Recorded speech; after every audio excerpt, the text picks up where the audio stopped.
We keep going on and on and on in here. Now we're changing the wardrobe for everyone here at KPEL because Bernie likes my new shirt.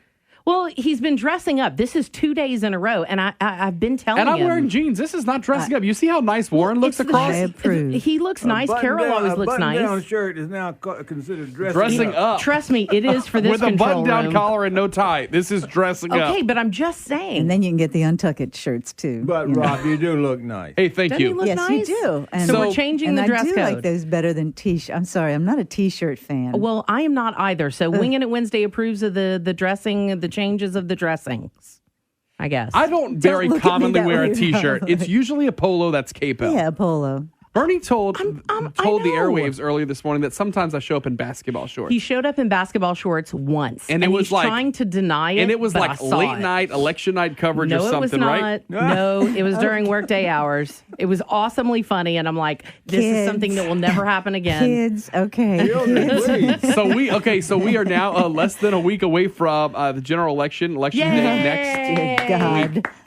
Please make it be over. Let's argue about some stuff. Last night at 6 o'clock was the end of early voting. Oh, let me take this out, guys. I do want to say this before everyone is, because people are probably sitting by their phones waiting for Tom Shedler's office to open in Baton Rouge this morning. No, Louisiana is not one of the states where you can change your vote. Right. No. 7 states. Unless you're listening to KPEL in Wisconsin, Minnesota, Michigan, Pennsylvania, New York, Connecticut, or Mississippi. You can't change your vote, so don't go try. All right. I just want to keep that out there. All right. Yes. So let's talk about the amendments because a lot of people asked us questions about it. I had this woman, she accosted me about the is number 4, which we're going to get to. Yes. And then once I actually read it, she completely misunderstood it, so she made her blood pressure shoot up for no reason. Let's get into them. I'm interested in what you guys think of them. If you would vote yes or no. I mean, we know ballots are secret, but kind of give us some guidance on this. Let's go ahead and start with number 1. We'll also say that we'll take your phone calls as well throughout the show. The Wingin' It panelists will be with us for the 7 o'clock hour. 232-1542 is our phone number. Yes. Let's start with amendment number 1. Establishes new requirements for local registrars of voters. Now, here's the deal. A vote for would require standards of professional and educational experience for local registrars of voters and more public disclosure in their hiring process. A vote against would leave the existing job requirements in place. This information from Public Affairs Research Council of Louisiana. Carol, start with this one. Does number 1 do anything groundbreaking? None of these really do, except for number 2. But isn't it kind of shocking? Usually, you have 18 amendments and you're not really sure what they are. These 6 are but wait, in Lafayette Parish, we have 7 amendments, not 6. What's the 7th? We have a renewal. Uh-huh. Oh, the renewal, yes. Surprise. Yeah, even I wasn't aware of it, and I usually drill down into this stuff. Well, I mean, quite honestly, we just keep focusing on the 6, we totally not. But getting back to this number 1, I've seen it both ways. They say in some of the rural parishes it would be hard to up the qualifications, et cetera. But I don't see how it can hurt to increase the qualifications. I really don't. Even in the rural parishes that might have might have very few people and not too many people interested in being the registrar voters, although I can't believe that they wouldn't be, because in those rural parishes, government jobs are big time. They mean even more. So I don't think there's a problem with upping the requirements. Warren, number 1. Look, I'm just going to make this short and sweet. So wait, are you going to recuse yourself from half the segment? I'm going back to Bernie in 1927. No, I'm just kidding. Bernie likes to hear, back to one of my rodeo days, one of my stories. Yeah. One of my friends was trying to put the moves on a young girl one night in a dark room, and there's other people in there. And you could hear him begging, and she went to school at... This is must-hear radio every Wednesday, but listen, baby. It gets better. She went to school at Monroe. At, what was it then? University of Northeastern Louisiana? Northeastern, yeah. He would ask her, and she'd say, no. And then he'd ask her something. She said, no. And she said, N-O, no. N-O, no. He said, damn it, don't they teach y'all to spell 3-letter words in Louisiana? So when I moved down here, I kind of took that to heart. And when it comes to these kind of things, generally, unless it is really bona fide that I completely understand that it's going to be something good, I go with N-O, no.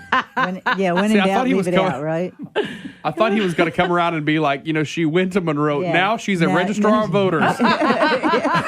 That would have been a great. That would have been a you better. You could have made that up, Warren, and had a good punchline. Voters thing. Anytime you start wanting to put all of these criteria in there for what the person has to have, education and all that. We've got a hell of a lot of smart people out there who don't have really formal educations on the one hand. On the other hand, you got so many of these institutions out there now who are selling diplomas and such things. How many morons do you know running around calling themselves doctor? The Rob Kirkpatrick PhD, Bernie Lee PhD, MD, MBA. I prefer Reverend, but whatever. The right Reverend Bernie. Put your hands on the radio. I'm going to heal and you, get Warren. blessings from Bernie. Put your hands on the radio. We have 6 amendments to go to. And send your contributions. I would much rather not even do this vote, but we got to get through them, guys. Okay. No. No. Okay, let's go to number 2. Could be a big deal here in our area with UL, SLCC kind of in our midst. Tuition and fee autonomy to college management boards. A vote for would let higher education management boards set annual tuition rates and fee amounts for colleges and universities without legislative approval. A vote against would preserve the state legislature's authority over tuition and fee levels. Carol, yes or no? Yes. And why? Because I think they should have more autonomy. I mean, when you have, first of all, it's so political as it is, and you have the majority of legislators maybe favoring one school over another, maybe, and so I think some of the other schools should have a little more autonomy. So I'm for this. Okay, Warren, still no. This is one of those things that I actually I was No. really torn on, and I can certainly see the point that Carol just made, and that's kind of the way I was leaning to. On the other hand, I think the legislature's got a job to do. By God, they ought to do the job. They ought to be doing their job instead of putting all these things on constitutional amendments every time we turn around, because they don't have the guts to do what they're supposed to do. So No, wait a minute. On the other side, nobody trusts them to do what has to be done. Okay, but at the same well, time, the reason why nobody people- trusts them because they won't do it. it's a 2/3 vote, though, right? Isn't it? Currently, if you want to raise that tuition, it's a 2/3 vote, I'm isn't not it? sure about of the that. legislature. I'm not sure because I'm not sure I know about that's that. what it is on the 3/3 budget. That's what it said. Hit the Google-ish, Bernie. I'm going to Google it. I'm going to look actually right here. Let's move on to number 3, and then we'll come back. Do you think you have it right there? Well, of course not. Okay, let's move on.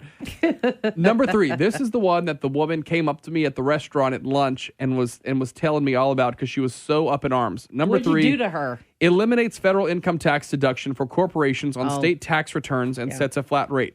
Here was her biggest misconception. She thought it was on individual income.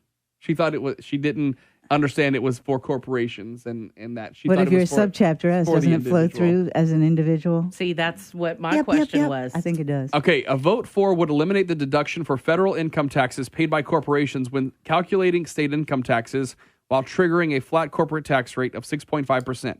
A vote against would allow corporations to continue receiving the state income tax deduction for federal income taxes paid and allow existing corporate tax rates and brackets to remain as they are. Carol. Well, this one is a real pig in a poke here because, they're telling you, oh, they're flattening your tax and all that, but you're not going to be able to deduct what you pay to the feds from your state. I don't mind it. Actually, I'll tell you the truth. They should have gone lower with the flat tax. It supposedly the benefit is that it's going to uncomplicate things, even though, for most people, I don't know how much deductibility they have anyway. But I wish they had gone lower on the rate. And I think they sold it as, well, we're going to flatten it and going to make it easier for you to file and all that. And that's a misconception because people think flatten, they think lower for some reason. No, it's because you're going to come up. For a lot of people, this is coming up. Yeah. Yeah. Warren? So. Same old thing again. It's just another way to try to massage the thing so they can get more state tax dollars. I still go back and say we need to totally do away with state income tax, and especially corporations and personal. You don't tax corporations. You tax the people who buy their goods and services, period.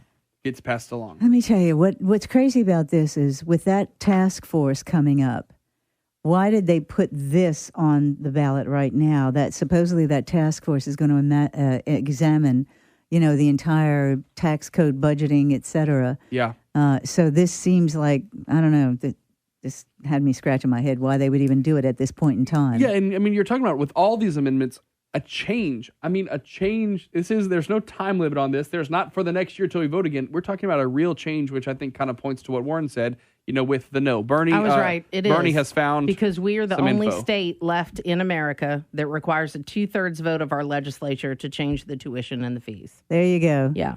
It must be really good if we're the only state still doing it that way. I was about to say. We're one of two. There's only two that actually don't allow colleges to make those decisions. You see. So and we're the that's only why I'm one for it. that requires a 2/3 of the legislature. I thought I was right on that one. I'm glad I actually got Actually, one that right Second today. Amendment was the only one that I was really totally in favor of. The other ones are just sort of nibbling around the edges. And what it comes down to is, guess what? That 2/3 vote must be pretty easy to get because we've seen the tuition just continue to go up. So it's not like it never happens. You want to talk about that too? No. Okay. All right, Wingin' It Wednesday is brought to you every week by Service Cadillac, one of the largest Go get you a new Cadillac Cadillac inventories in the What's state. your favorite one? Oh, my favorite is a CTS, which is a little bit bigger than the ATS. Yeah. It's not as big of a sedan. It is sports car. It is enough space to put 2 car seats in the back because that's the life I lead. Yes. Especially with this plaid shirt I have on. I am car line ready in a CTS. I'll tell you that. Every color, every trim, get exactly what you want at Service Cadillac, 1212 Ambassador Caffrey, near I-10. Get a Cadillac certified pre-owned as well. It comes with the same warranty as a new Cadillac, 6 years. Which is great. Or 70,000 miles. There's something for everyone out there with one of the biggest Cadillac inventories in the state. And look, if you're just driving by, go to the wash. You can get everything cleaned up in your car. The newest and shiniest place to get your car washed is called The Wash. It's a drive-through car wash that makes everything just easy. It's right there, right on Ambassador, right there at Service Chevrolet right there. And how much better would the traffic jam you're sitting in right now be if you were in a comfortable Cadillac? KPEL, Wingin' It Wednesday, brought to you every week by Service Cadillac. We continue to break down the amendments that you will face when you step into that voting booth next Tuesday. Let's continue number 4. We have 6 total. Property tax exemption for surviving spouses of persons killed in the line of duty. A vote for would give surviving spouses of military, fire protection officers, and law enforcement personnel who died on duty a full property tax exemption on their home. A vote against would leave existing ad valorem property tax and tax exemption levels and eligibility requirements in place. Carol, thoughts on this? It's warm and fuzzy. I know, and that's basically what it is. It won't affect that many people, but no wonder we don't have enough money for schools and roads and all this other stuff because we keep giving more and more. We had the highest property tax exemption in the United States. Almost nobody else has that. And this was not a time-honored tradition that's put in by Dave Treen when all of the property tax, when the property values were going skyrocketing through the roof back in the early 80s before the crash. So you see, when you do something like this that feels good, we give everybody a $75,000 homestead exemption, but we're stuck with it forever. It doesn't float along with the consumer price index or the property values or anything like that. Now, having said that, how many people will this affect? I don't know. And you can also freeze in your property tax at any point if you qualify, if you have a low enough income and that sort of thing. So generally speaking, I would be against this, but I don't want to be a Simon Legree, so I don't care. Warren? If it passes, it's okay with me.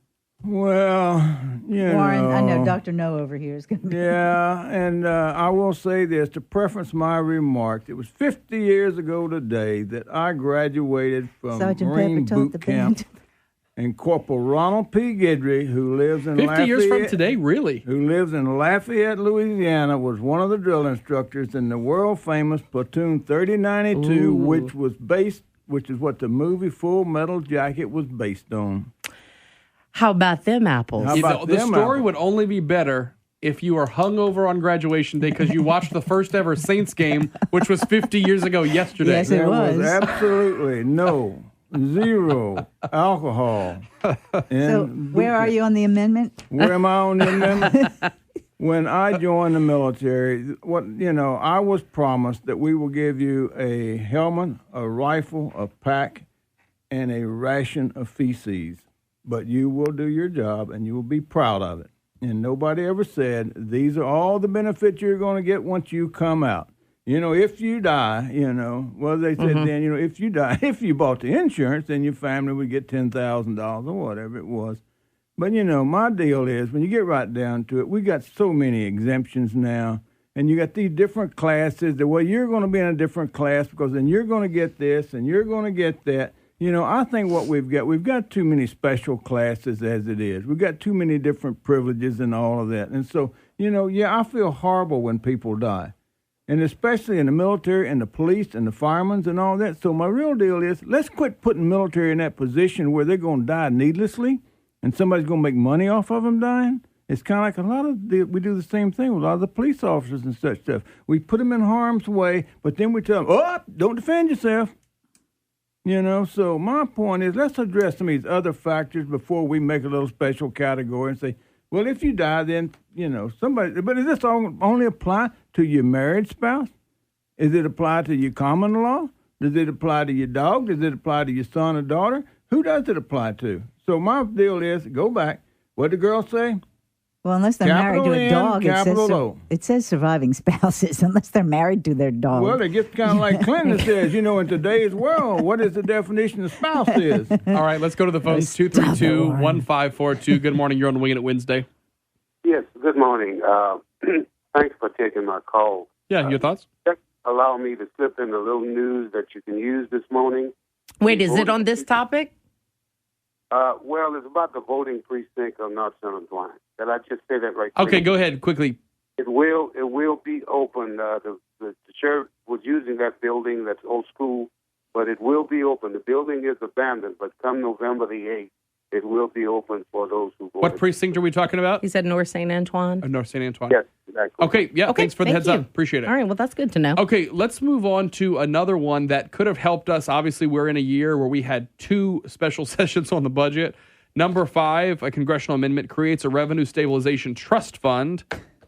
Don't let that title fool you. Anyway, do not let the title fool you. A vote It's a lockbox. A yes vote and there's all kind of paper in it. It says IOU. Okay, settle down, guys.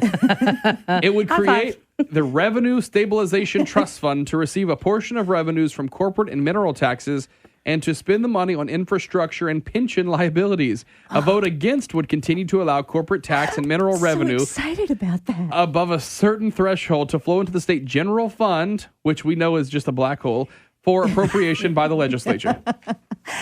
Well, see, you guys have changed me. Y'all have darkened my heart. We have worked on you. It's been a year. No, what did I tell you? You're just becoming more realistic. You're away from CNN now. You're back in the real world. Good one, Carol. You know what? You're in the real world. The button-up now, shirt is gone next week. I'm going to wear a big, ugly, ripped T-shirt to sit right next to you. What are your thoughts on Amendment 5? Well, it just sounds so good, doesn't it? It sure does. It just makes me feel so good that we're going to have budget stabilization, revenue stabilization, and it's a trust fund. I love trust in anything. Any title that says trust. I'm just so thrilled about. You know what? This means nothing. They've been rating trust funds for as long as I can remember. I'm going to change and hold that Social Security in a lockbox. We're going to dedicate it to transportation, just like all the other transportation money gets dedicated and the Retirement Stabilization Fund. Right there. Too. And pensions. Pensions. Oh, yeah. The unfunded accrued liability. Oh, yeah. It's really going to go a long way. You want to vote for this? Fine. It's not going to do anything. It's not going to do anything. This stuff, none of this other stuff, aside from Amendment 2, which really is substantive, and I guess maybe 3. The other ones are just kind of nibbling around the edges. Okay, the real world perspective on this. 2 of my favorite lines from one movie was when Blaze Starr left home, her mother said, just remember this, never trust a man who says, trust me. And when Carol said they come up with that word trust, and when Blaze Starr was getting hit on by the governor then, Earl Long, and finally she said, tell me one thing, Uncle Earl. She said, can I trust you? And he looked her in the eye and he said, hell no. At least he was honest about it. And this thing, when they say trust fund, it's just like the trust fund for Social Security. It's laughable. There is no such a thing. Warren's the only guy I know who can bring a discussion about the Revenue Stabilization Trust Fund and get Blaze Starr worked into it. Hey, that's a talent. That's a real talent. Let's wrap up on the amendments with number 6, okay? Yeah, because Rob, I think, is probably going to have a heart attack real soon. No, I'm good. I'm loose as a goose today. Got to unbutton my top button. All right. Okay, number 6, adjust the threshold for tapping protected funds. A vote for would provide legislators a new way to tap into constitutionally protected funds during revenue downturns and also extends protection to 5 existing funds. A vote against would keep in place existing triggers, which allow the legislator to tap into otherwise protected funds. So, who determines what downturn means and when downturn ends? That's my question. Carol? And who decides what's protected? Yeah. Because it ain't been protected up to now. So, again, this is a yes or no. I don't think this really affects anything. They've been doing this all along. Warren? I totally agree with that. There again, capital N, capital no. What I would like to see is a constitutional amendment that says whenever we have a shortfall of money, the legislature has to forfeit all pay and allowances. Period. All right. Well, Wow. here are the amendments.